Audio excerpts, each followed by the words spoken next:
Before we start today's episode, I want to give a quick shout out to Zencaster, which is a podcaster's best friend. Trust me when I tell you this, Zencaster is like a Shopify for podcasters. It's all you need to get up and running as a podcaster. And the best thing about Zencaster is that you get so much stuff for free. If you're planning to check out the platform, then please show your support for the Founder Thesis podcast by using this link, zen.ai/founder thesis. That's zen.ai/founder thesis.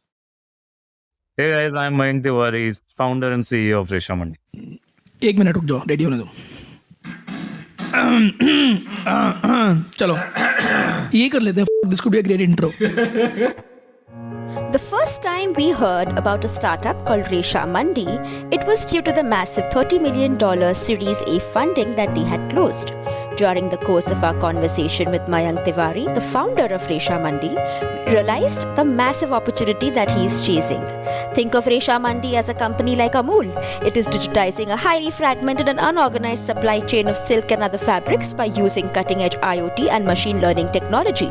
But what makes them unique is how closely they are working with existing stakeholders in the supply chain. They're not replacing the small farmers and artisans working in the space, but augmenting them with better technology, market access, and financial inclusion. Listen on to get a deeper understanding of building truly large and disruptive businesses for both Bharat and India. I knew that nobody is solving A, the quality issues, B, the transparency issues. Nobody is setting out the price in the market. Nobody is educating the customer about. So if I need to do something, I need to basically focus on these core four areas and then being able to go very deep into a supply chain and then being able to work there. Now I needed to basically look for one thing. You need to start something. By February, March, I had come down to a point where I said that, okay, silks is a good market to get into. There are not traditionally very large players available in this market. In cotton, you will find a lot of big players. In jute, you will find that India's business is shifted to Bangladesh. So I can't go to Bangladesh. Silk, I was in Bangalore. Silk is in Karnataka. It's the highest producing state. I was like, fabulous. Are there people around? I found some textiles mills, but I literally didn't find a lot of players. And okay, this is surprising. Why are people not here? I approached Central Silk Board and asked them, would you be able to help me understand this industry better? They were, and India went into lockdown. Great thing to have when you're about to start. And what it did, the COVID lockdown, the first time lockdown was, it gave me a lot of opportunity to be able to talk to people. People are free. I could reach out to a VC and he's free. I could reach out to an advisor in anywhere and he's free. I could reach out to a scientist in Central City Board and he's free. He's available to talk. I was like, this is good, right? This is fabulous. Now let me use this 1 month and start talking to everybody. So I started creating some presentations. I started floating around my idea here, there, everywhere, whosoever I could get hold of. And I was not apprehensive in reaching out to anybody. And Central City Board was very very forthcoming on this. And they were like, if you want to solve for this, why don't you do one thing? You come with us. We will show you around the farmers' space. We'll show you around the mandi that we have in Ramnagar. We'll show you the testing mechanisms and then see what you want to solve for, right? And after those field visits, I came back and Saurabh was in US. He was working with Cisco. So I called him 2 in the afternoon. And I said, listen, I have just hit the jackpot. I know this will work. Let's just focus on silk. Let's just start with farmers. Ramnagar does 40 tons of daily transactions. This produce is going at 300, 400 rupees a kg. Look at the daily volume of money that is getting translated in this process. Just imagine we get a pie of this. Like just the piece of the pie would help us scale this further. He got excited sitting in US. So How did you know Saurabh? Saurabh and I are schoolmates. We know each other since 98. And when I went to Ramnagar, what I realized is when 40 tons of produce is coming to you on a daily basis and you have 2 people doing the testing, you're not able to scale it. You're not able to test the entire lot. So what would happen essentially is it becomes a buyer's market. a reeler would walk in and reelers will cartelize against a farmer, giving them whatever amount they want to give them. What is a reeler? Not reeler is the guy who's basically drawing out yarns from the cocoon of silk. They will boil it, then draw out yarns, strands of yarns. That is what is getting, what goes to a weaver who will then essentially create the cloth or the fabric or the sarees that you see. Yeah, so the supply chain is like this. You have an egg producing unit, which basically then supplies the eggs to a chaki rearing center. These rearing centers, think of them like nurseries who are basically nurturing these eggs for 7 days, 10 days, and then making silkworm out of them. And these silkworm in their second instar is given out to the farmers because then they don't require a lot of the issues are a little lesser, and hence the farmers are given second instar range of the silkworm. What is second instar? Like, it's a stage of silkworm growth. So second instar is basically a larva. The larva gets to a farmer. Farmer on a 21-day cycle will feed mulberry leaves, and then in 21 days you will hatch out the cocoon. These cocoon are basically transported to a Ramnagar Mandi or a Sidlagatta Mandi or a Kolar Mandi, and there you will have reeler community come together on daily basis, do bidding on the different lots that the farmers are carrying, and buy the cocoon essentially, and then go back to their production units, dip them into boiling waters, draw out yarns, dry the yarn, package it, and then work with the trader in between, who will then give them the money.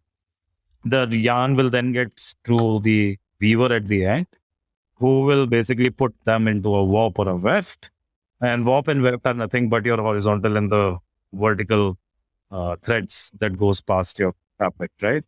And then essentially you have your fabric or the sari come out of a loom, whether it's a hand loom or a pal loom or a shuttleless loom, whatever.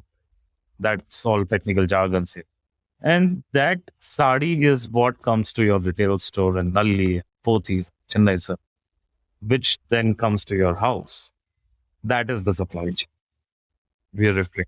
Now, what I wanted to basically start with when I gave a call to Saurabh, I said, listen, this much of money movement happens out of the supply chain only at the farmer's level, which means that there is much larger a market that is available if we scale this further into the entire end-to-end supply chain.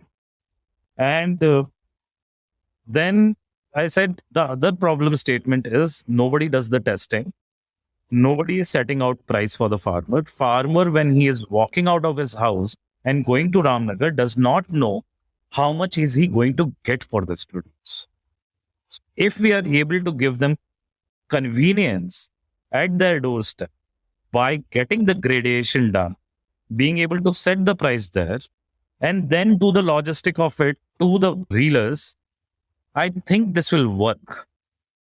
So he said, okay, let's start slow. Let's start somewhere. And on 13th of May, we kind of registered the campaign.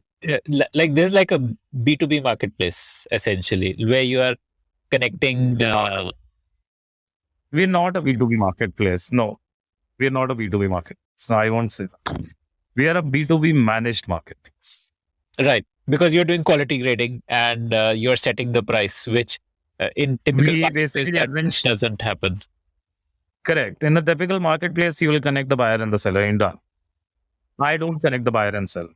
I am the buyer and I am the seller in this case at each of the node of the supply chain. Which means I will buy the cocoon. I will assimilate the cocoon in my centers. I will do the quality testings. I will set up the price and then ship it out to the reelers. We will go into the reelers and buy the yarns, grade them, test them, and then distribute that to the weavers. Go into the viewers and tell them that we would be more than happy to buy your saris, but we'll do the quality testing again. We'll do the quality assessment and the pricing mechanisms there, and then ship it out to the retailers at the end. So that is what Reshamandi created in its first year of incorporation. Okay. For the end buyer, like say a Nallis, it makes sense to work with you because you are going to give them consistent quality. Like because we don't work with Nallis. Like We the don't work business. with bullies. We work with SME segment of retailers. We don't work with essentially the large corporate buyers. Primary reason, this was the starting point. Now we do work with few brands. But essentially, we started with SME segment of retailers primarily because they had an issue of not getting a lot of coverage in terms of different SKUs coming. So somebody sitting out of Bangalore will never have a great access towards Banarsi sarees or a Kota Doria from Rajasthan or a Patani from Maharashtra. We were able to penetrate these clusters, get these different variety of sarees, test them, grade them, and then being able to ship it to them. So that is how most of the SME segment of retailers kind of started working with us. Now, So let's talk about how you went about this step-by-step journey. Like you obviously did not do everything on day one. So what was it that no, you started with on day one? Like when you we spoke to started Saurabh. with we started with farmer. Like I went back to Central Select Board and I said I want the database of the farmers of Karnataka. And I want to be able to give them quality testing at their doorstep, set up the price, and then become the digital layer on top. Thankfully, Central Cell Board was very helpful and they were able to give me a first set of data. They said, okay, experiment with Sarjapur available. I said, okay, fine. This is 20 kilometers away from my house.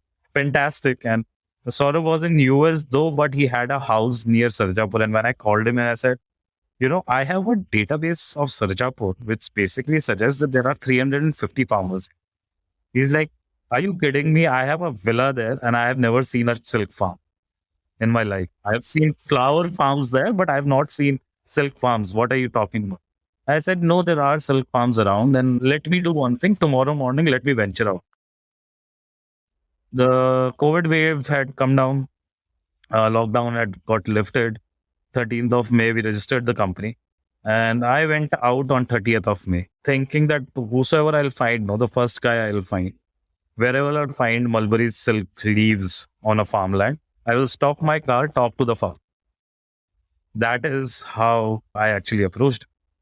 I went into the farmer and I said, okay, when is your cocoon ready? He said, tomorrow. I said, brilliant. I found my first guy. I said, okay, how much are you expecting for this? He said, 390. I said, okay. I did some testings and I realized, and I said, 380, are you okay? Because this is what the grade looks like. He's like, then he started doing some calculation in his mind. And of course, I didn't knew Kannada and he didn't knew Hindi and English. So I started using my mate to become my translator in between. I would basically get her on the call. And we did the negotiation. I took the samples. And that same day, I went to Ramnagar. Of course, I didn't have connection to the reeling community. I had no clue who to approach, how to approach them.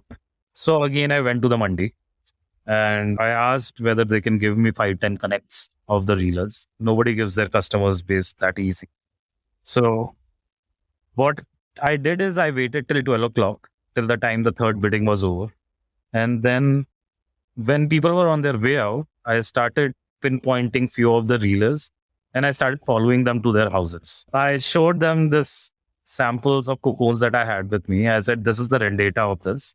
This is the red data of this lot. This is the red data of this lot. What is the red data? Red data is nothing but how many kgs of cocoon you need to buy to make 1 kg of yarn. It basically is a physical test that you need to conduct on the cocoon. And it was a very simple test, but it was not a scaled test. So I was able to conduct that test myself. And I went into the reelers and told them, okay, this is the rent data, this is the price, this is the rent data, this is the price. And people said, yeah, I will buy. And he said, 390 rupees. I was like, brilliant, I'm getting 10 rupees per kg. He said, how many kgs? I said, approximately 350 to 400 kgs is what I have. And I can ship this to you tomorrow morning.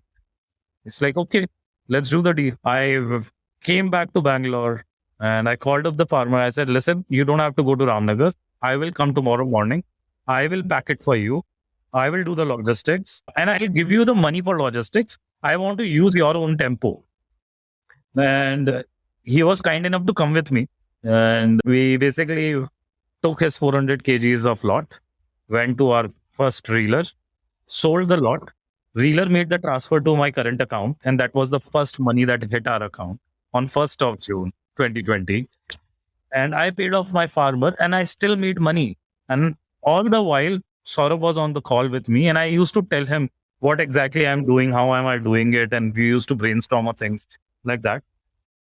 Same night, when after selling the lot, I came back and then I started receiving calls from the farmers saying, I also have the lot ready. Can you come?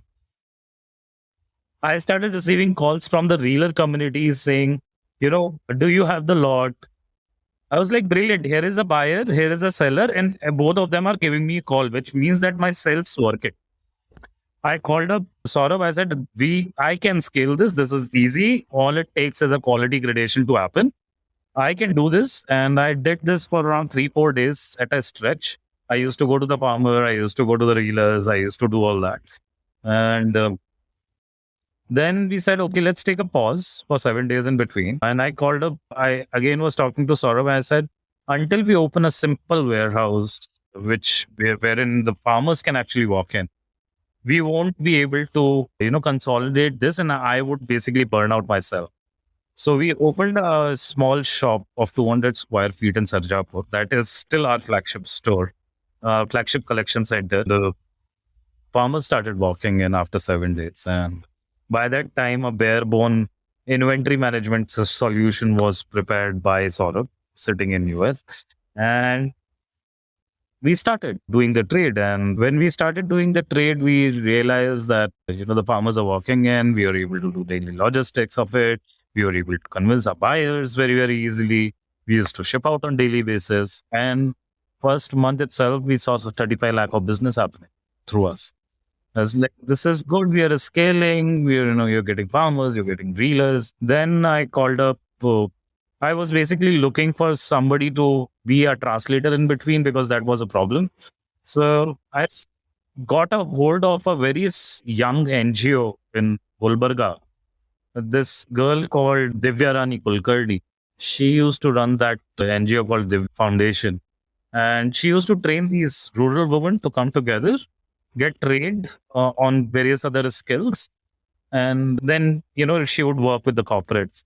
So I said, can you give me one person and can you yourself be involved in the process? I'll give you a database of the farmers. You will have to just call them in and around Bangalore and set up my appointments with them. By that time, I had hired my first hire also, the guy who would sit in my warehouse. So I could actually venture out now. So she started setting up my appointments. I used to go out, meet the farmers.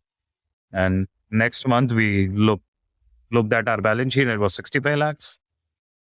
As great. I am now growing. And I am a guy, like I said, about 5%, like 5% type of margin would be yours. Yeah. So we were making 5-8% margin and we were happy. Yeah, paisa kitne logo ko de rahe, right? So you're basically giving out 15,000 rupees as rent, 7,000-8,000 house worth. So shayad now it's 15,000-20,000. And one guy who has a salary of 15,000-18,000. And my petrol expenses. That's it. That's the expense. And this was fairly easy for us to do. Then I said, okay, what else can I do here? We started realizing farmers have issue on their input side. They were not getting the right quality of input. They were facing a lot of crop failures. So then we started reading about it as to why does the crop failure actually happen. There is a lot of research that Central Silk Board at CSTRI had already done on why the crop failure happens in SIP. And the research suggested that all you had to do is maintain temperature and humidity over that 21-day cycle in a pound level. And then I started reading up and I started realizing that an IoT device can solve for this. And Saurabh has 15 patents on TCP/IP stack itself. I was like, dude, you need to make this IoT device, or let's buy it off the shelf and start implementing. We bought some 5-10 devices from a vendor in Mumbai and got it implemented, started writing our algorithm on top of it, started advising the farmers. And he said, you buy the device and we will give you an assurance of 80% out. Without doing any survey, without doing any experiments, we said 80% out. assured. And we realized that the government is anyways telling them that 65% output is expected. 15% uptick on a farm level is huge for a farmer. So people started, working with us on these devices. They This was started a subscription sale or a one-time sale? Like, Yeah, this was basic. This was basically a subscription sale कि 500 रुपये महीना दे देना आप. We would pay upfront that vendor, but all I need you to do is follow my advices. Make sure that you're working with me on the crop. And the farmers started liking that. Farmers also started seeing that 10-15% difference in the revenue. On a like monthly you would basis. get from the IoT data, and then if there was a red flag, then you would call the farmer and say, "Okay, Yep. temperature ज़्यादा है, कम करो," या whatever. Like it was, the communication so far was manual between you and the farmer. No. So we made a SMS based program, which would send out SMSs to these farmers because we realized they don't use smartphones. At that point in time, they weren't using smartphones. So after that, everybody's switched to smartphones, and now we have our app which actually advises them. But we also, we continue to send out SMS even today. We continue to give them call even today. We continue to send our field executive even today to the farm because that's what's more important, giving that connection to them. So from that point on, we started realizing that IoT is working. The farmers are happy. Let's scale this further on. And we scaled that to a further few devices. And our business was also scaling in terms of the number. And at that point in time itself, and I started approaching the VC world for funding. And saying, I have 35 lakh, I have 65 lakh, 2 mahine ka runway aa gaya, I think, let's see how it goes. Omnivore surprisingly was like when I spoke with Shubhadeep, I actually did a cold reach out to Shubhadeep in Omnivore saying on LinkedIn saying, this is what I'm planning to do. Moreover, can we have a word? And he gave me a call next day. We started talking, and then he said, you know what? I will send my team. I was like, are you sure this is COVID times and, physical meeting? He said, no, I'm sure. I'll send the team. I said, okay, great. Your team is in Bangalore. They will come. I don't mind. They came over. They did talk to the farmers. They spoke with our reelers. They saw our warehouse. They saw our testing mechanisms. They saw our IoT device. And then Shubhadeep gave me a call saying, listen, you need to scale this up a bit more before we actually fund you. I said, okay, fine. That's okay. That's absolutely fine. But what are you looking for? He said, no, just some bit more scale. I said, okay, fine. Then we'll do that. So the other problem statement that we started looking at was that the reelers were selling out their yarns to a trader without getting the quality testing done because there is no quality testing lab nearby their area. So on the reverse logistics, we started telling reelers that why don't you ship out your yarns to us? Sample bhej do yaar. 1 kg ka. Right? We will test it. We'll put it up live and we will sell your yarn for you. And jo bhi grade aayega, us hisab se price de de. Now the trader would basically not allow him to test. So he will basically give him a 2A grade ka quality ka pricing. While he might be doing a 3A grade. So the difference between a 2A grade price versus a 3A grade price, 500 rupees per kg. Which is better? 2A is better or 3A is better? 3A is better. 3A, 4A, 5A are much, much better. As the higher the number, the better the grade. Okay. Yeah. So he said, we'll do denier testing, we'll do CV ratio testing, we'll also know what is the grade of the yarn and ship it. I already knew the viewers community. That was the good part. Yeah. So viewers were easy because I had worked with them in the past, right? So I started approaching the viewers and we did wanted to scale that business very, very rapidly. We took time on that and we started experimenting, but the scale kind of started happening. So similar to Omnivore, others were also talking to us. And Omnivore found conviction very fast. On the next month itself, we started talking. October 8th or something, So I think. how much revenue did you generate from the viewer community, like picking up their product and selling? Nothing much, yeah. I think we worked with the reelers community at that point in time with 5 lakh, 10 lakh for the yarns. And I was the guy who was experimenting. तो मैं तो viewer के पास जाके ये बोलता था, अच्छा आपने fabric बनाया है ना, fabric दे दो, मैं साड़ी बनवा लूँगा. Then I went to a printing unit and I said, यार इसको प्रिंट कर दो, साड़ी बनाओ. वो साड़ी आई, then I made around 30 sarees. The cost was around 1200 rupees. And I didn't tell the price to anybody. I just sent those sari images to a few of my friends and few of their wives and my wife and to some other people. All the sari got sold at 100% profit margin. I was like, wow, ये तो बहुत आसान था यार. So I didn't venture into it deeply because I did wanted to do it at that point in time. Plus, by October 8th, we had signed our term sheet, so we had to go through the diligence and FDD, LDD. And for me, everything was happening first time. When I was talking to Shubhadeep, she was like, "पहले तू समझ ले लिखा क्या term sheet में." And I had no clue what the term sheet say. Thankfully, I had the ecosystem which understood. My brother-in-law is a founder of a company, a co-founder of. He's a serial entrepreneur, so he used to guide me as to what are the discussions we see looking like, how you need to approach it, what you need to do, how things are. He made our connections with the CA, CS, lawyers, and otherwise. So we went into diligence. That was like a angel round or a seed round? Like No. This was a seed round. We didn't do an angel round. I had angel in Saurabh here. Very simply, he was earning in dollars. For me, I stock बेच, पैसा बेच. ऊपर से stock बेच के हमने रेशा मंडी बनाया. But no, this was a seed round, a 1.7 million raise at that time. Stripe joined hands. Mr. Nadir Godrej came in onto the cap table at that time. Good round, and by the time we were closing the round, this was December timeframe, December end ho gaya tha. And we had hit around 1 crore in GMV, constantly growing a month on month. And 8th of Jan, money hit our account. I had a blueprint, which cluster I needed to go into, which reelers I need to talk to. And people called me a fool when I started hiring people just after signing my term sheet. Like, पैसा नहीं आएगा ना तो अपनी जेब से देना पड़ेगा. I was like, यार शुभदीप ने अपना word तो दिया है मुझे, so I'm hoping he'll keep his word. But if I don't hire the team now, by the time the money will hit my account, it will be 2 months from there. I need to move fast. So by that time, I had hired 12 people in the team.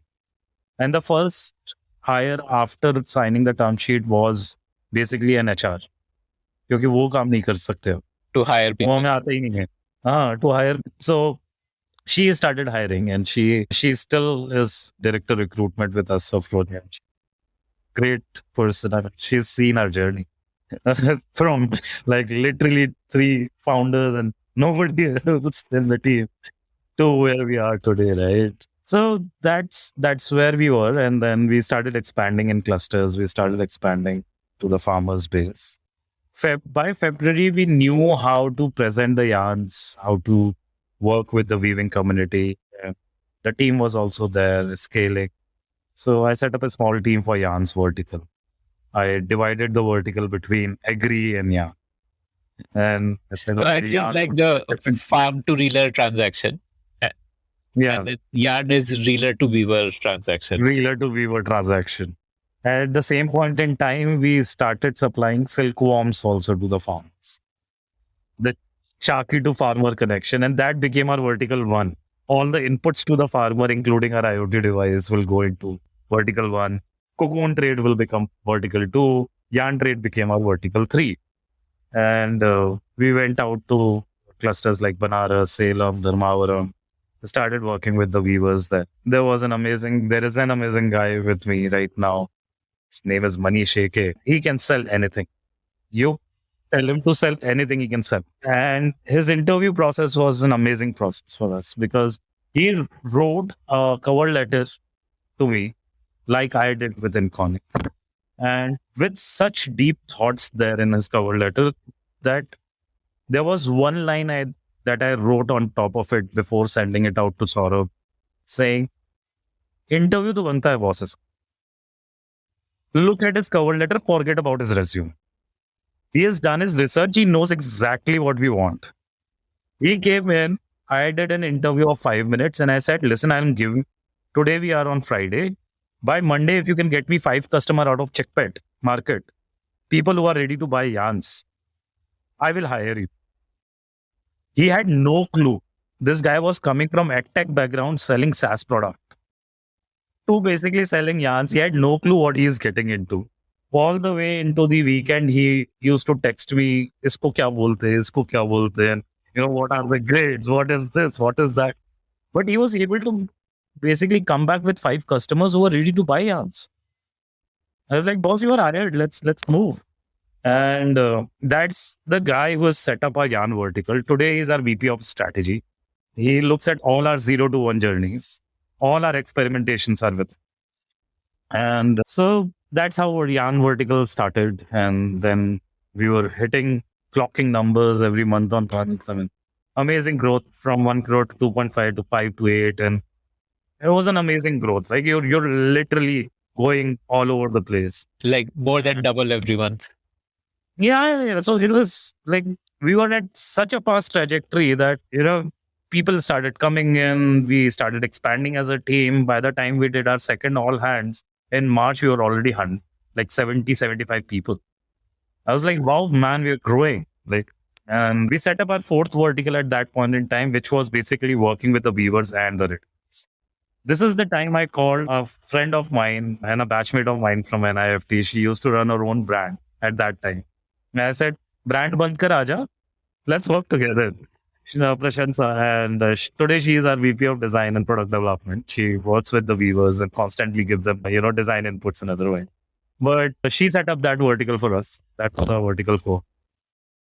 We started expanding from there. India went into second lockdown. Amazing, right? It's a COVID to COVID story of Reshamandi. So for us, that lockdown was basically, we are in essential commodities, so nobody can stop our farm trade. Yarn trade was anyways happening because we were giving a buyback guarantee on the weavers, saying, आप yarn ले लो, साड़ी हमको दे दो, आपको क्या फर्क पड़ता है, अपना profit low. And then we started calling up retailers saying, listen, the day the retail shops will open, if you have the old stock, nobody would buy, right?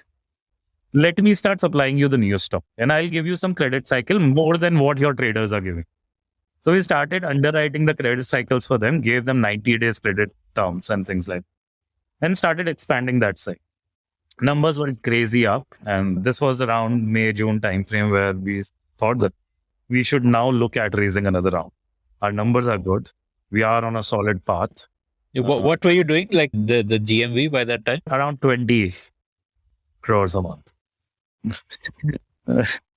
And we said, okay. And your margin must have also increased, no? Because the weaver to retailer margin would be much higher, no? Like you told me 100% in that experiment you did. Obviously, it can't consistently be 100%. But no, so basically, when you work with the weavers and the retailers community, we wanted to leave the margin on the table and make sure that we're growing, right, as the business. But from April onwards, we were EBITDA positive. For us, margin expansion was anyways up. So April, May, June, July, August, I think we remained EBITDA positive while we were scaling. And by August, I think July, August timeframe, we started talking to people, started talking to a lot of funds. We closed around at that point in time. India was getting into a festive mode. And I was behind everybody saying, listen, come October, November, December, India is on a festive mode. If I need to scale this business, I need the money now. Thankfully, Creation heard my plea. And they said, okay, we'll fund you. And October, we got our money in. We did a very large round on Series A. People again said this. Yeah, people said that you're crazy. We were skipping around in between. You should have ideally done a 5, 7, 10 million round and then go towards this. But I am a guy who has beliefs in himself. So I'm like, no, I want to raise 30. I will raise 30. I needed enough capital for me to grow fast, right? This push in October was basically a validation of whatever we had done the last 1.2 months, 1 year, 2 months and 3 months. Like from at that point in time, we also started thinking that, we are already doing commerce. What we are seeing as a huge gap is working capital and capex not being provided to the farmers, reelers, weavers. Nobody is underwriting them. We have transactions which we can underwrite. Can we start becoming NBFs? Can we create a fintech layer on top of this? And people were surprised that so early in the game we were thinking fintech. But I had my convictions there. And we started loaning out something from, through partnerships and otherwise, and working with banks and working with NBFCs. And it started scaling in some fashion or format. And by that time, our round also happened. Then today we have. What is the fintech play there? Like, give me examples at each player level. There are 2-3 products that we have. One is buy now, pay later on a B2B side, which basically means that for a reeler, they need a rotating capital of 7 days. For a viewer, they need a rotating capital of 30, 40 days.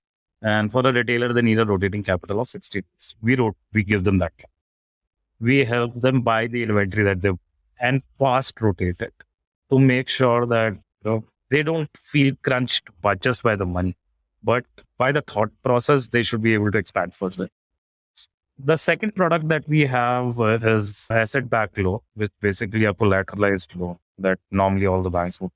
We would give the bank our transaction and tell them that to underwrite collateral, and then they will give the capex loan. We will find our fee there, and the guy will get it. It could be land, it could be plant and machinery, it could be anything. It's just that, people are anchoring on us, but giving out loan to us too, right? And the anchor is primarily giving them the transaction data that this guy has been working with me for 6-8 months. So these are 2-3 products that we had launched till now and scaling now. The team's getting set up. So today the business has 4 verticals again, but we have rebranded everything after our series. We call it Resha Farms, which basically means input to the farmers, and all comes under Resha Farms. And why we call it Resha and not Resham is primarily because we are into fiber as a category, not into silk as a category. And hence, after Series A, we diversified into cotton, we diversified viscose, we're diversifying now further on and looking at adding 2 more categories of fibers in the next couple of months. What is viscose? Viscose is a regenerated fiber. It's a cellulosic fiber, regenerated, and basically it allows.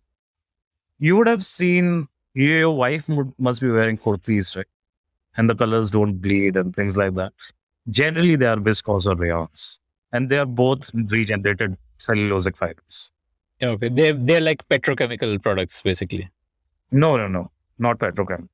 Regenerated cellulosic fiber. Cellulosic means that it's a plant-based fiber. It's just that it's regenerated to create the longevity more into the fiber. So basically, that's where we are. Today we have... So you were telling me the 4 verticals. Yeah.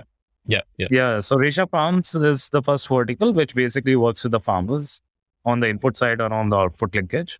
Then there is Resha Farms, which works with the reelers on their output linkage and giving them advisory, making sure that they're producing the right quality of yarns that we need to supply. Sorry, what is the second vertical called? Resha Yarns. Resha Yarns. Okay. Then we have Resha Weaves, which is divided into 2 parts. One is D2R, which is direct to retailer, which is where we work with the SME segment of retailers. Then there is our export and corporate division, which basically works with the brands or the exporters on their fulfillment of fabrics or whatever they're looking. And then we have the 4th vertical, we call it Resha Mudra, which is our fintech. We are basically an ecosystem now. It's not a simple platform play that we are in.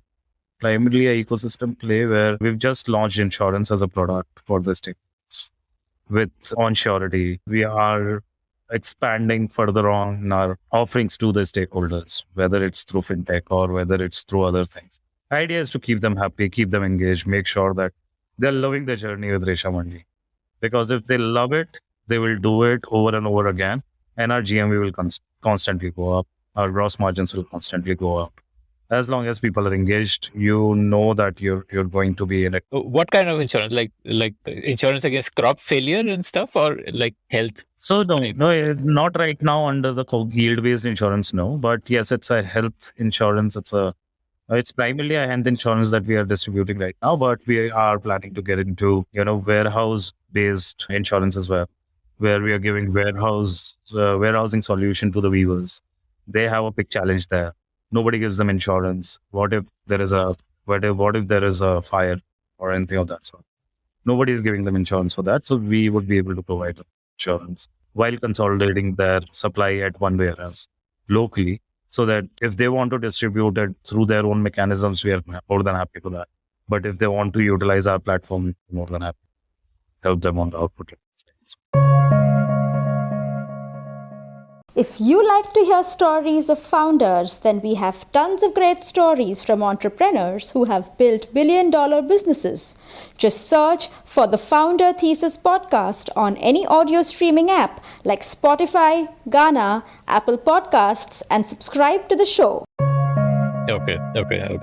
I think a good way to help listeners understand the potential would be like to compare with, say, like an Amul, which is organizing the dairy supply chain.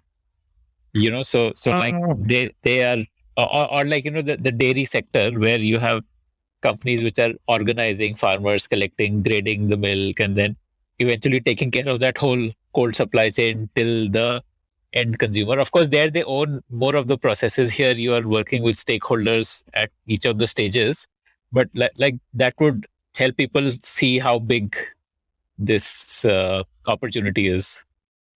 Right. So basically, see, if you want a parallel to what we are trying to do, the challenge is there is no parallel. That's the problem. The state. There has been no solution of this kind available because there are no supply chain with this much of complex. You don't get to see 5 or 6 different stakeholders in one supply chain, which are actually effectively doing either production or processing for any of the products. On the Amul side of story, the processing happens in a factory. The factory is owned by Amul or is owned by their, people who are doing it for them. Or it could be a FPO, it could be anybody else. Similarly, the milk is getting accumulated through an FPO process. In our case, we work with individual farmer. We don't work with it. We work with individual dealers. We work with individual viewers. And if you want parallel, then from the viewer retailer angle, you can think of us as Udan or things like that. But if you're going a little deeper into it, you will basically start feeling that this has on the farmer's leg, we kind of work like Dehat. But when you come to yarn industry, we kind of work like a B2B managed market. So it's very different flavors that we have in the company, and Reshamudra is completely a fintech play, completely different from what we are doing in the commerce side. So there is a lot of evolvement there, and that's why when I compare myself to Tata. Okay. Nice. Okay. So how big is this market that you are tackling? What do you think? What is your current turnover? But in the closer tunes of around 50 crores. And how big is this market? How big do you think you will get? Like, what is the potential here? What is that? The VC term of total addressable market. What is that? Like, natural fiber market has a total potential of around $100 billion. This is like the entire from farm to consumer value chain. Yeah.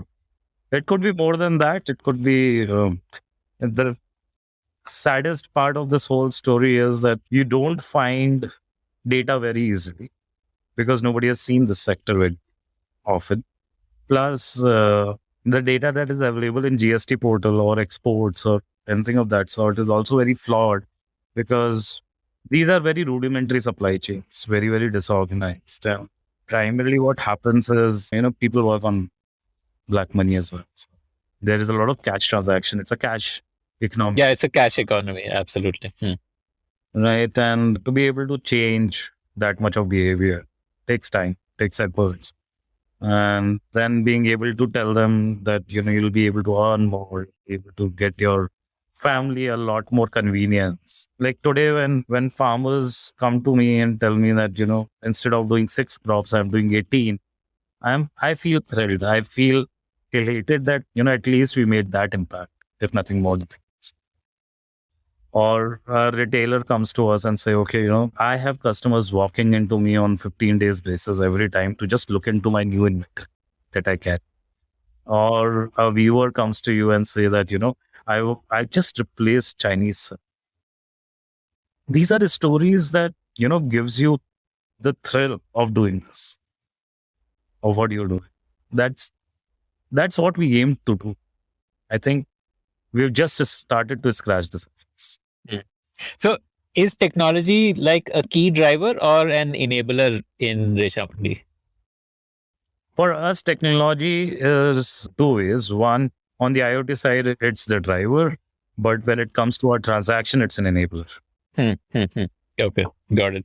Do you have like an app and all also where like farmers can get real-time visibility and and probably like a marketplace on the app where they can upload quantity that they want to sell, or like people who want to buy can place order. Like, tell me about that app of yours, or We how have the an app. stakeholders are. Yeah. So we have an app called Reshamandi itself. It's available on Google Play Store. Idea of the app was basically to give out the technology in the hands of all the stakeholders. So today the retailers can also order their inventory, see their inventory. Viewer can list their inventory or buy yarns that are listed there. Or, the reelers can buy their cocoons or sell their yarns online, basically be able to list them. And farmers also can set up appointments, buy their inputs, fertilizers, disinfectants, silkworm, whatever they're looking. It's all available. We also do distribution through our local offices in terms of we have right now 25 plus collection centers in and around farmers' location. We have, warehouses in Ramnagar, Sidlagatta, Pula. We have warehouses in Salem, Dharma, in Rajasthan, in Banaras. Today, we service around 1,000 plus pin codes. And we work with retailers in more than 10 plus cities today. And still, there is so much more to do, so much more to achieve. So this 30 million, I guess part of it you need for the physical infra, because you need to set up collection centers in every cluster of farmers. So you need to spend on that. Yeah. We don't really spend 1 lakh rupees, 1.5 lakh rupees on a warehouse. We have few of them, but most of our collection centers cost us around 20,000. Right. And then we have 2 people team there. One to do quality check and second to do basically loading, unloading, or to do listings. That's 2-3 people team in each of these centers. So what are these funds for? Like working capital? No, so basically we don't utilize our equity capital for working capital. We use equity to be able to do all the burns if we have burns and the EBITDA, then we take care of our corporate expenses through that, or any of the, in the VC world balance, anything beyond our sales and marketing spend, like from the marketing spend to our EBITDA burn is what we try and cover through our equity money. But whenever it's the working capital that needs to get out, then that is from the debt. So we raise debt as well. How did you learn stuff like this? That working capital should be funded through debt and this should be done through equity? Oh, hard way, yeah. Very hard way. Very, very hard. I mean, we did our seed round. We were growing that fast that we exhausted all the money. Then raised our series A, and this time I was very peculiar, saying, okay, I'm putting my foot down. Nobody touches my equity money. And, raise debt. And that is what you want to use in the business. And for the other expenses, I'll manage through equity. So today our runway is huge. We are sitting at a runway of anywhere close to 24 months. So even with 310 people in the team. And, so it kind of helps if you have those thought processes come together very early in your game. It takes time to reach to, these kind of conclusions in your mind. But once you are there, you kind of are able to manage the money better. Mm-hmm. So what is the money going to be used for? Like what, tech team or what, like? Oh, R&D, tech, some acquisitions. Acquisitions like what? Like to buy more tech or what, like? No, so there are three different kind of acquisitions that we are looking for. One where we see a synergistic alliance in terms of getting our top line up or our bottom line up. Second is What, like, give me examples, na? Like what could be something which would be appealing. A textile mill is appealing. See, I am not afraid on becoming asset heavy. It's just that will that asset help me in my bottom or the top? And what kind of growth are we going to look at? Will that asset get reconstructed in some fashion or format? And then will I be able to create a subsidiary which I can eventually sell or things like that? I have a very different thought process. The other kind of acquisitions that we are, of course, looking out for is technology acquihires and other ones that we constantly look for. Plus, of course, we are looking for an NBFC license. So an equity capital will have to be flushed in there as well. So things like those will be what the equity money would be. But let's see how it goes. We might be back in the market. Okay. While you don't like the dairy comparison, but it still sticks in my mind. See, right now, because a lot of work is manual, so you have so many stakeholders, but you actually now have that investor backing to bring it all in house. And actually, why is Amul different? Because they are taking care of that entire processing. They just procure the milk, the grading of the milk, whether the milk is sold as milk or ghee or butter or paneer. They take care of all of that and also deliver it right till the retailer. So they own their supply chain because they're able to do it through automation. Like machines can do it, so you don't need so many people and stakeholders to do that for you, which is something which you could achieve in this market. No, you could create more. Interesting proposition, Akshay. But the problem is, India is a labor-intensive economy. Plus, there are stakeholders that depend on us. I don't want to leave them. Do I want to start running my own factories? I don't think I want to.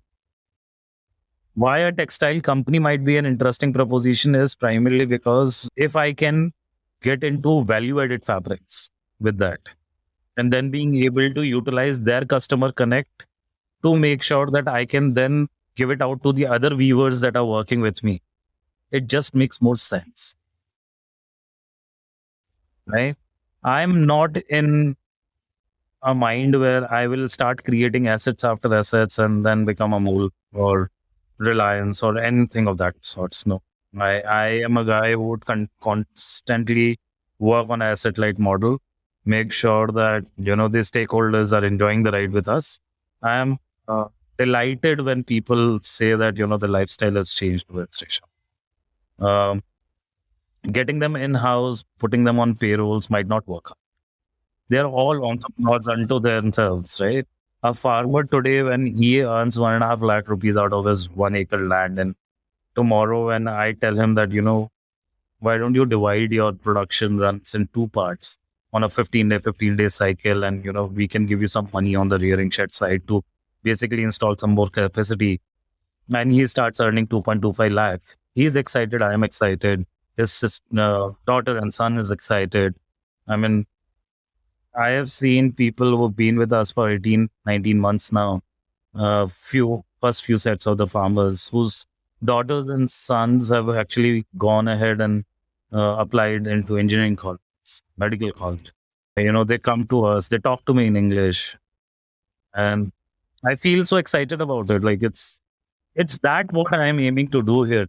Of course, I'm not running a charitable organization, but it's not that genesis will go away at any. You want to remain a technology partner, not just a technology partner, but technology partner, supplier, market access partner to all of these stakeholders. I want to be the happiness provider. Yeah, that's a better way to say it. Okay. Are you also seeing like a D2C play here, like directly selling finished products to end consumers, or you want to go through retailers only? We'll go through retailers. We are launching a website which is going to be targeted towards D2C, basically the consumer base. But at the end of the day, we will basically help out our retailers in selling their products on, which basically means that it would be the inventory that Reshamandi might have supplied to them, or it could be the inventory that they themselves carry, which we will host on our website and make sure that we are the technology enablers, again, to make sure the consumer is moving in. But what we would basically offer the consumer is a traceability, end-to-end traceability. They will know when they are buying a sari where the silk worm got produced and where the cocoon got produced and where the reeler was and who was the reeler and who was the weaver. You will know how many families you are supporting when you're buying one sari. Second thing is that we will also be able to give them the benefit of the cost reduction that we've already done in the supply chain and pass that benefit directly to the consumer. Which goes back to your Novika experience of creating the story around the product. So, like on your website, you'll be able to list out each stakeholder when someone clicks on a product because your ERP would have all of that information in it. Correct. Okay, amazing. And this would if a retailer wants to increase his customer base, then he can just share a link and say that go to my online shop, and he would have some sort of an online store where his inventory can Correct. be listed and sold through Yeah. your website, basically. Right. There will be SME segment of retailers who will have their own retail fronts with us. And basically, idea is that I want to aim for that people go to Google and say, where is the Resha Weave store near? When that starts becoming a trend, that is when this whole idea would be successful. You want to brand retailers, or at least have retailers carry some sort of a branding of Resha Weave to Yes. build the consumer awareness and preference. Yes. So we will have 5 retailers this month who will basically be changing the brand to Resha Weaves, partnered with Resha Weaves, so things of that sort. How drastic a makeover? Is it like, say, Oyo Room's level makeover, or is it just adding an extra signage makeover? No. So no, it's not adding an extra signage makeover. It's basically a makeover in terms of giving them inventory management solution, giving them a POS solution, and also making sure that the dead inventory that they carry is solved for. So it will be a technology solution rather than just being a branding proposition. Okay. So that's more like Oyo Rooms, Fab Hotels, what they do when they onboard a hotel. Like they provide branding to the hotel, they provide technology to the hotel, customer base to the hotel. So something like that. Something like that. Yeah. Sorry, I love comparisons. I know you're comfortable with some of the comparisons I'm making, but it just helps listeners to relate better, so. Yeah, I know. People want to benchmark people against people. It's like a shortcut to understand, so. It's a shortcut to understand, but it's also a shortcut to basically not understand somebody. Yeah, I know. You can we start judging the book by just the cover.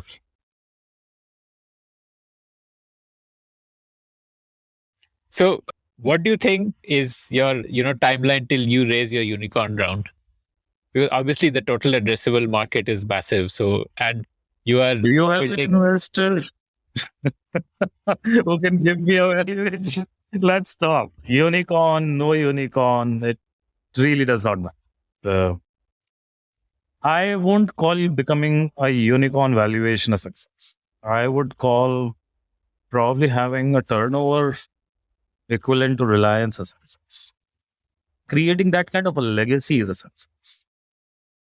Otherwise, if I'm in the game of just taking an exit and making money, I can make money. If I go out and do a job somewhere, I would earn money. I would also be able to get some shares and then make some money out of that. But I am in this to basically make sure that there is some kind of a legacy getting. And if that legacy continues with somebody else, I'm fine with that. But that legacy needs to. What's your turnover target for 2025? Like, how much top line do you want to see? 2025? That's way far off here. Way far off.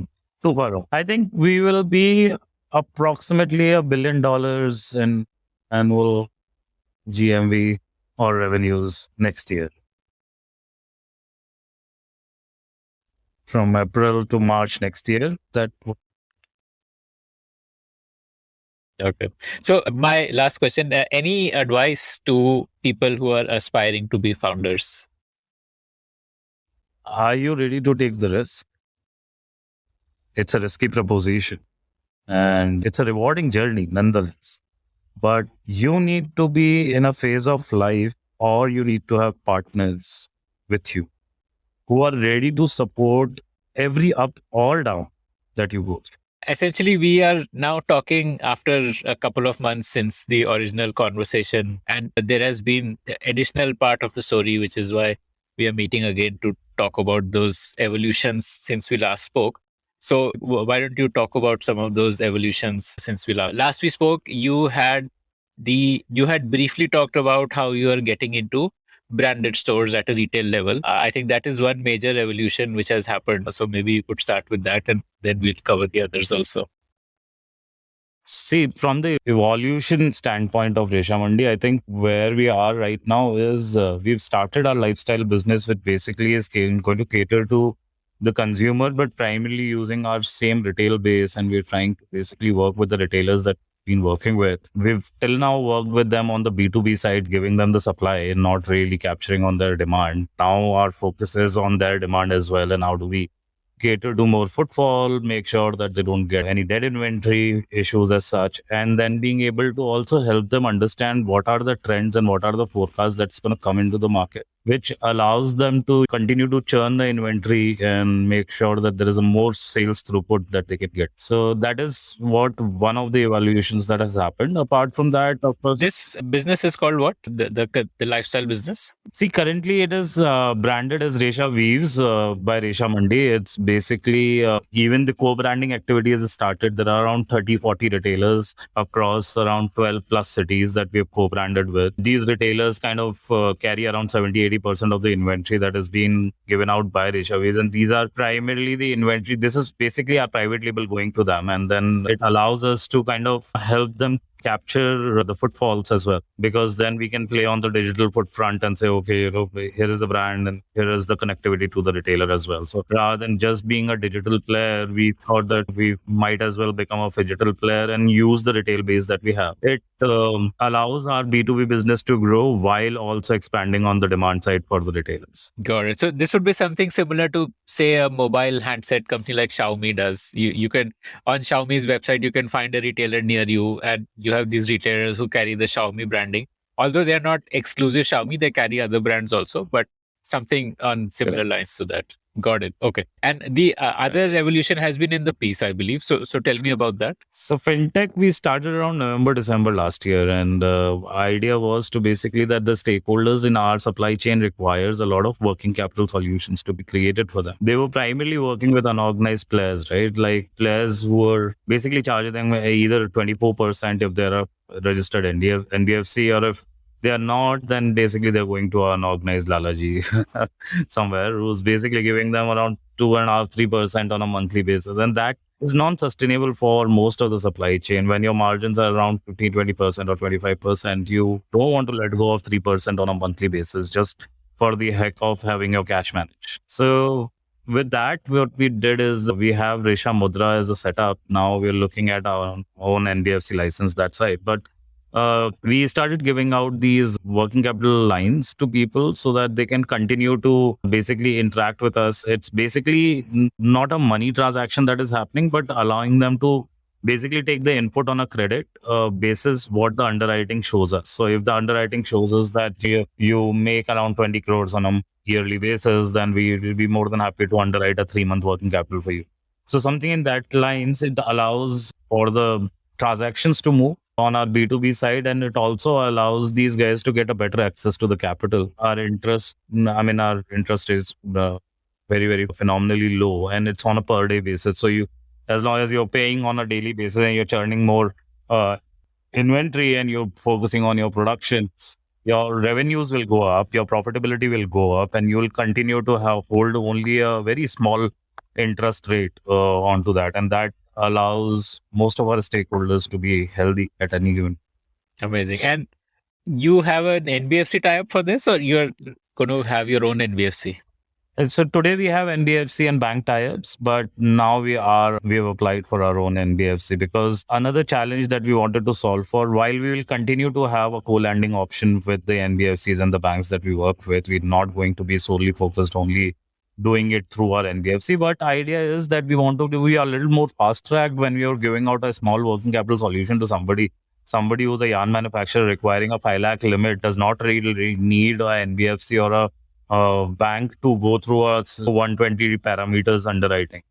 It requires a 30 parameter underwriting. You can pretty much do it in 5 minutes. And if you have the market intelligence on it, then basically, what are you underwriting? You're underwriting your own transactions.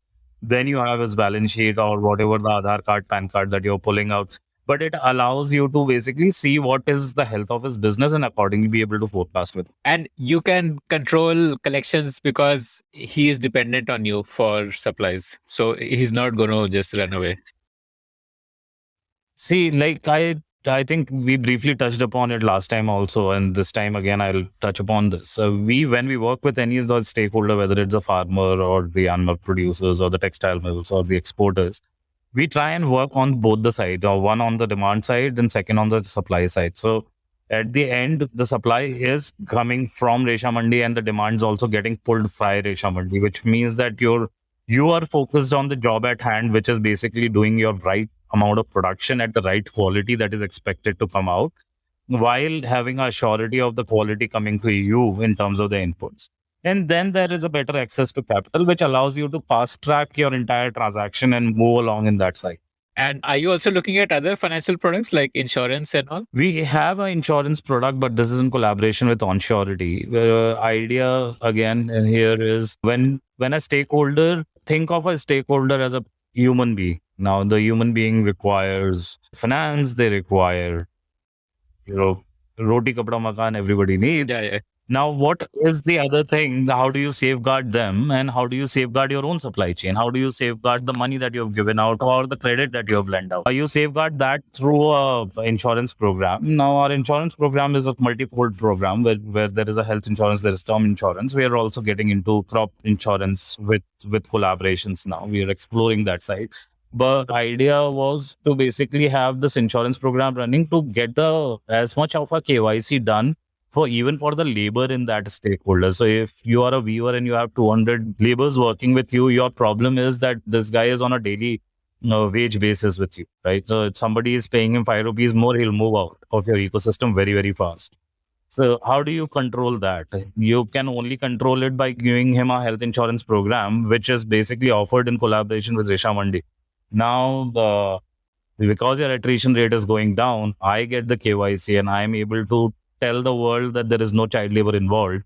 It kind of enhances the India's outlook in the international market as well. So when we talk to an international buyer, it becomes very, very easy to tell them that we are ESG compliant and there is no child labor. We're working on the solutions for zero wastage. We're working on the solution of sustainability and things like that. Amazing. Currently, how much export do you do? Like of your revenue, what percentage is export? It's a very phenomenally low percentage. We've just started last month about exports and we've done first couple of shipments actually. But as we see moving forward, we've just gone to Dubai as well it's a fair that happens for apparels and textiles. Now, idea was that while we are talking to these international buyers, what are they really looking for? And why do they not work in India? Now, most of the time, why do they not work in India is a very simple philosophy that India does not provide consistent quality. Nobody has a control on what their supply chain, and nobody knows whether there is a sweatshop that is getting involved in that supply chain. Now, the moment as imagine a very big player in the international side, he or she works with you, and the company then get into a ESG problem because of your supply chain. They don't want to take that risk, and that's why they don't come to India. While India right now should be you should be the top of the mind recall for most of the buyers, but it's not happening apparently for the last 2 years also. So even during COVID, while China's demand was going down, India should have taken that demand. No, please. I was just asking that. Like who is the leader right now? Which country is the leader? See, you have China, right? That leads exports in most of the areas in like, textiles and apparels. Now, the problem is Chinese demand has dipped after the COVID. Everybody wanted to shift out of China in terms of the supply base, but are they able to move out of China very, very easily? No, because there has to be other countries telling them that we can provide you the consistency in quality, we can provide you the consistency in pricing. We can also help you on the ESG side. We can give you the transparency of our supply chain. In India, we still don't talk that language. We talk the language of हमारा बेचारा farmer and हमारा बेचारा weaver. वो बेचारे ही रह जाते हैं, and we don't really we play that card of marginalization so much that in international market people think that India is still the snake charmers country. Yeah, right. So because of all this data which you have of the entire supply chain, you are able to assure buyers about ESG compliance. So now, what revenues are currently silk focused and what is like non-silk? Like what has been the diversification? And again, last time we had spoken about this briefly that you were going beyond silk. So I want to understand the update there. Perfect. So in 3 months, I don't know how the evolution cycle works, but for Reshamandi, I think we kind of evolve every 15 days sometimes. So from the very simple standpoint of the supply chain, silk still contribute to a large portion of 80% of our revenue coming, but 20% has already been diversified and we've moved into cotton. We have the farmer to retail like of cotton working with us. Similarly, we've gone into a regenerative fiber category with viscose. Now we are exploring angles on banana, jute, sisal wool as well. And we'll continue to add these categories as we move forward, and silk contribution will continue to hold a significance on our revenues, at least for the next couple of years. But we see that the diversification is also playing it's a lot of synergistic and alliance that automatically happens when you're working on a supply chain and you solve for one issue at each node of the supply chain. Then you know exactly how to replicate and solve for the other problems that you're seeing. Like if you go to cotton, there is a very different problem that you might just be looking at from the farmer's standpoint, because it's a cyclic rotational crop. It's not a crop like silk, which can happen every month, right? It's a cyclic. So you need to accordingly set your mindset and be able to work with that. But a farmer being a farmer, he is still trying to understand and trying to gather thoughts around whether I can do precision farming, whether I'll be able to get the right inputs, whether I'll be able to sell my output at the right price and things like that. And it's the perennial problem of everyone. It's not only your silk farmer or a cotton farmer. It's the problem of a jute farmer. It's the problem of a wool shepherd. Everybody has the same issues, and the markets have not been able to reciprocate to that mindset as such. So that's a reciprocal way of working towards diversification as such. But cotton, if I'm not mistaken, is already a pretty mature industry, right? Like in terms of the supply chain, there are like large players at the nodal points already like organized. There are there are large players, and cotton is one of the supply chain that India has kind of flourished in every time. Right. But the challenge here is the same retailer, for him, the cost has not come down, even though there are large players working. These large players have a mindset of working with contract farming and contract manufacturing, not having the mindset of being able to work on a free trade basis with everybody and let them decide whether they want to work with you. Are you even helping them generate more revenue? Are you even helping them generate more profit? Is not the mindset that we go by. We go by the mindset of am I generating more profit? Now, with the company like ours, we are more focused on are we adding more value to the stakeholders, because the more value that gets added into our supply chain, the more value we are able to generate out of that supply chain automatically. And it's also to do with the factor that the retailers who've been working with us, they are also looking for diversification. They can't just work on one category of silk sarees, right? They need diversification. They need garments to come in, they need cotton to come in, they need viscose to come in. And you want to cater to different demands. You want to cater to different consumer psyches and then be able to work with it. So like I said, it's a reciprocation of what the market demand looked like to us, and then accordingly being able to work on. Right. Got it. So if cotton was so organized, no, I wouldn't have been able to make the entry to cotton. to be very sure. Yeah. Essentially, your retail offering becomes a more holistic offering then. Like it becomes a one-stop shop for fashion, basically, like irrespective of what fabric is. Yeah. So basically, initially we started with silk sarees as a category on the retail side. Then we diversified with fabric, and we've been able to offer fabrics at a better margin, better discounts to people. And then started working with exporters. We started working with garment factories, and then be able to work with the retailers as well. Now there is another diversification that we have done towards home and apparels as well, where we are trying to cater to the demand of the brands as to what they are looking for, and then be able to work with the suppliers in the back end to help them get the right input, whether it's the fabric or whether it's the design intervention that they're looking for, or whether it's the forecasting that they're looking for. We have a separate division of design and product development, which kind of works towards it. We work on data mining on this and then being able to forecast as to what's going to work in Indian market as such. And India does not have a forecasting agency, but that's a very sad state of affair. We've been doing retail, and organized retail has been in India for last 20 years now. But there is a sad state of affair where people don't even know how to forecast for Indian market as such. So my last question to you, as a founder, what are the metrics you track on Reshamandi as a business? Do you look at ARR? Do you look at, I mean, what are those metrics which you track? I'm a simple guy. I look at my top line, I look at my EBITDA. And the moment the EBITDA goes positive, I'm happy. Okay. So what is your top line right now? And is the EBITDA currently? We are at a monthly run rate of around 100 plus crores. And That's like our EBITDA turned positive in April. Yes. If you like the Founder Thesis podcast, then do check out our other shows on subjects like marketing, technology, career advice, books, and drama. Visit thepodium.in, that is thepodium.in for a complete list of all our shows. Before we end the episode, I want to share a bit about my journey as a podcaster. I started podcasting in 2020, and in the last 2 years, I've had the opportunity to interview more than 250 founders who are shaping India's future across sectors. If you also want to speak to the best minds in your field and build an enviable network, then you must consider becoming a podcaster.